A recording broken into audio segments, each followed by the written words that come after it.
The Magic Brush, illustrated by Y.T. Mui, adapted from the original folktales by Robert Goodman and Robert Spicer.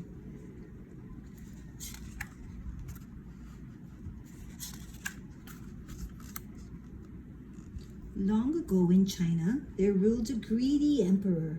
His treasures and lands were beyond counting, but always he wanted more.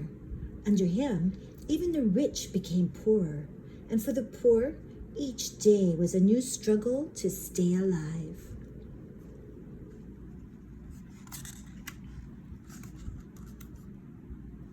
In one small village, there lived a poor boy named Ma Lian. Every day he trudged off to gather firewood for the few coins he needed for food. He had no family, no friends, no time for play. He had only his dream to become a painter of pictures.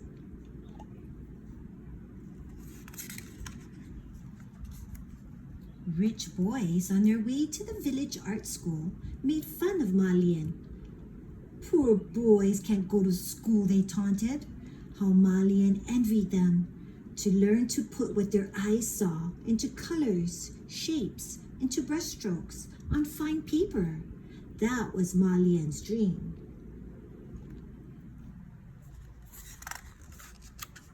Whenever he could, Ma Lian would climb into a tree to watch the teacher give the rich boys their art lessons. One day, he was discovered. The beggar boy spies on us. Ma Lian jumped from the tree and ran, but the art teacher caught him. You are a thief, shouted the teacher. Trying to learn without paying is as bad as stealing. And he beat on Ma Lian's head with a string of coins. Painting is not for a poor boy like you. Go, get to your wood gathering.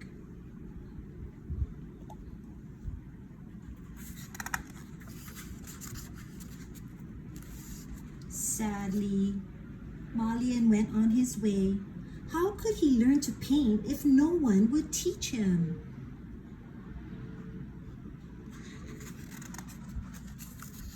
That evening, after his supper of plain rice and tea, Ma Lian sat watching the neighbors' chickens.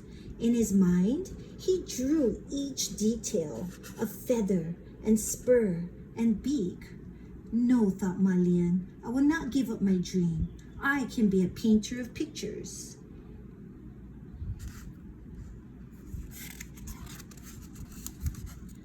The next day, pausing at a forest pool, Ma Lian was overwhelmed by the beauty that he saw.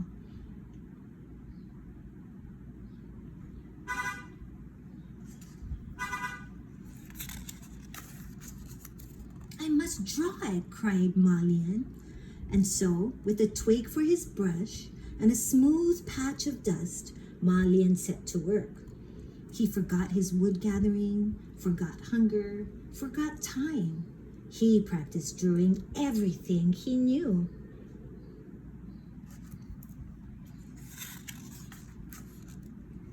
Day after day, Ma Lian would practice. One day, while resting, he fell asleep.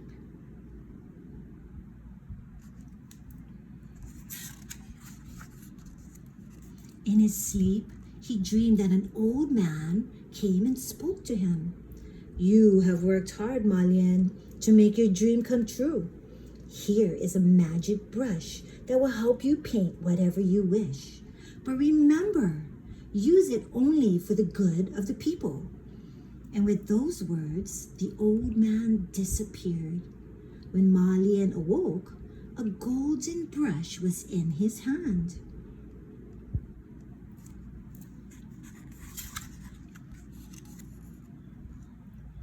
Ma Lian raced home. A brush, my own brush. This day, he traded his firewood not for food, but for paper and a cake of ink.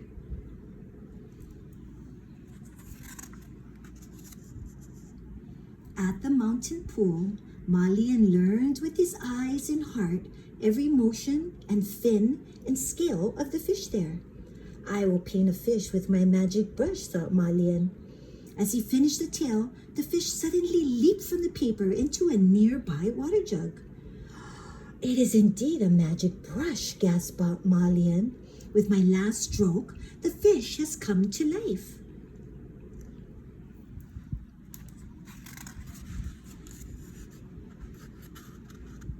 Malian remembered that in his dream, the old man had instructed him to use the magic brush for the good of the people. I will, vowed Malian.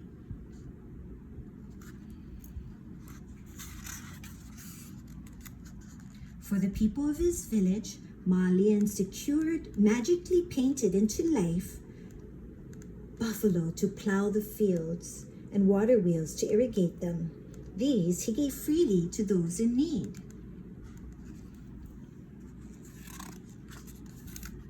The villagers were overjoyed with their good fortune. Everyone prospered. Malian was happy.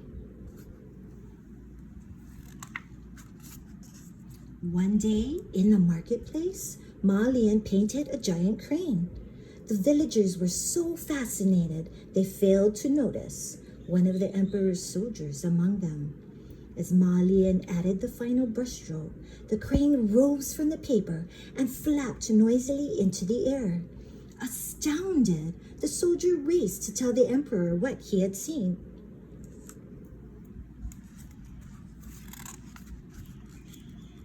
Soon, the emperor's men arrived in the village with orders to bring Malian and his magic brush to the royal court.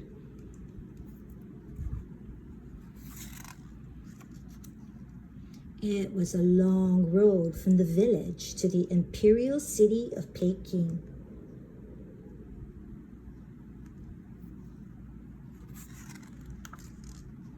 Malian, greeted the emperor, we have heard of your great power. Now you will have the honor of painting for your emperor.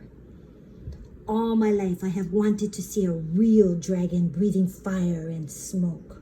All my life I have wanted to see a real phoenix.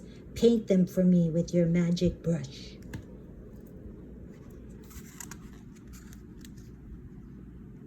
Malian did not like the greedy emperor. And so, instead of a phoenix and dragon, he painted an ugly cock and a huge toad. On his last brushstroke, the cock flew up and pecked the emperor. The ugly toad croaked and jumped about.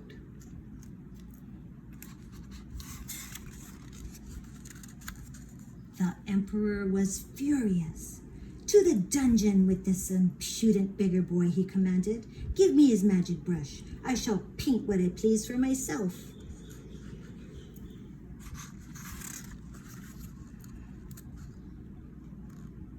As if it knew the hand that held it, the brush would not work its magic for the emperor. His painting of a golden mountain became falling rock. His golden dragon, a snake that tried to bite him. The greedy emperor barely escaped with his life.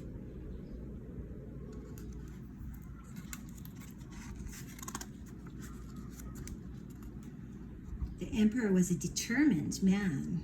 He had Malian released from the dungeon. Paint for me and I shall make you rich. I shall give you my daughter, the princess, as your bride. I paint only for the good of the people, said Malian.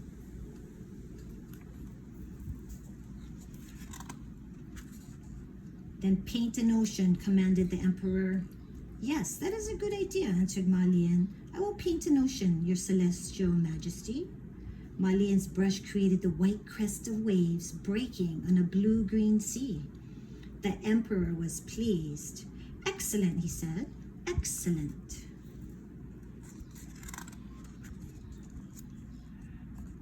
Now paint me a ship, Malian. Paint me a ship as I would go for a ride on this beautiful ocean of yours.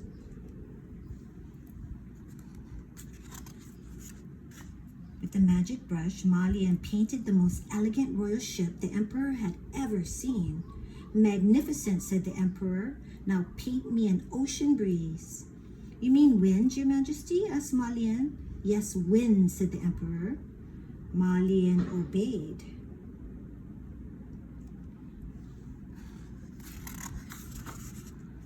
He painted a wind so strong and fierce that the emperor and his ship were swept far out to sea and never seen again.